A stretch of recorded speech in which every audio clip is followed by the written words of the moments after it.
Energy Observer fait étape en Belgique, un des pays qui a fait condamner son État pour inaction climatique.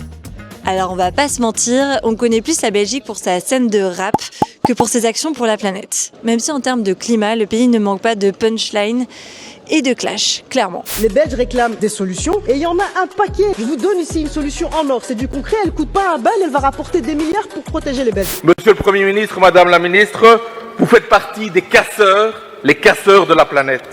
Si tout le monde faisait comme la Belgique, si tout le monde faisait comme la Flandre, on serait au-delà de 3,5 degrés. Bref, les citoyens en ont eu marre d'être relégués au rang de mauvais élèves de l'Europe. Là, je n'en peux plus. Je suis en bout du rouleau. J'ai envie de rentrer, me foutre mes savates et terminer bonsoir. Donc ils ont pris les choses en main. Et 58 000 Belges ont fait condamner l'État pour inaction climatique. Carrément. L'État. L'accord de Paris est accepté. Drill, baby, drill. China carbon neutral by 2060. Bla bla bla. Les enfants, ils vont vivre dans un monde à plus 5 degrés. La France a un plan.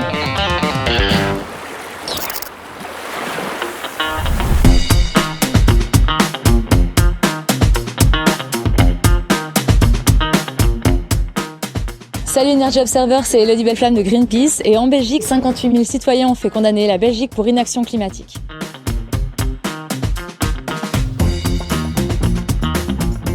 C'est quoi les 3 choses importantes à savoir sur la Belgique en termes de décarbonation ? La première chose à savoir, c'est qu'à peine 15% de notre énergie vient des énergies renouvelables.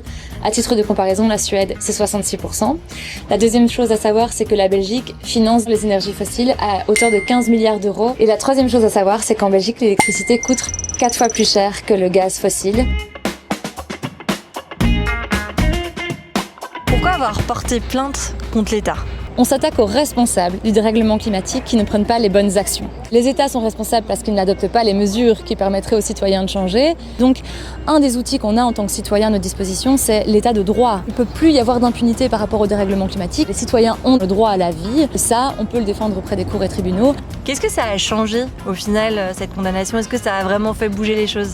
L'État a dû adopter l'objectif de réduction de 55% de gaz à effet de serre par rapport à 1990 et s'il n'y arrive pas en 2030, on pourrait retourner aux cours et tribunaux pour leur imposer une astreinte de 1 million d'euros par mois s'ils n'atteignent pas leurs résultats. Ça, c'est une première victoire. Il y a aussi des textes de loi qui ont été adoptés suite à ce procès. Maintenant, il y a 2 problèmes. C'est que ces plans restent insuffisants et c'est notamment la Commission européenne qui le dit. Et en plus de ça, la mise en œuvre de ces mesures est aussi en retard par rapport à ce qui était prévu. Il y a eu la France, il y a eu les Pays-Bas, l'Allemagne. Est-ce que c'est une solution d'amener l'institution judiciaire dans cette question climatique ? C'est un outil qui en fait est très utile. Ça a permis à ce moment-là de mobiliser plein de citoyens. Plus de 70 000 Belges soutenaient ce procès. Et donc la mobilisation citoyenne, elle était là. Montrer aux politiques qu'il y avait des citoyens qui le désiraient, c'était aussi très très utile. Maintenant, c'est un outil parmi d'autres qui était activé, qui était très très utile, mais qui aujourd'hui ne met pas fin au travail qu'on a à faire pour justement mettre en place les mesures nécessaires.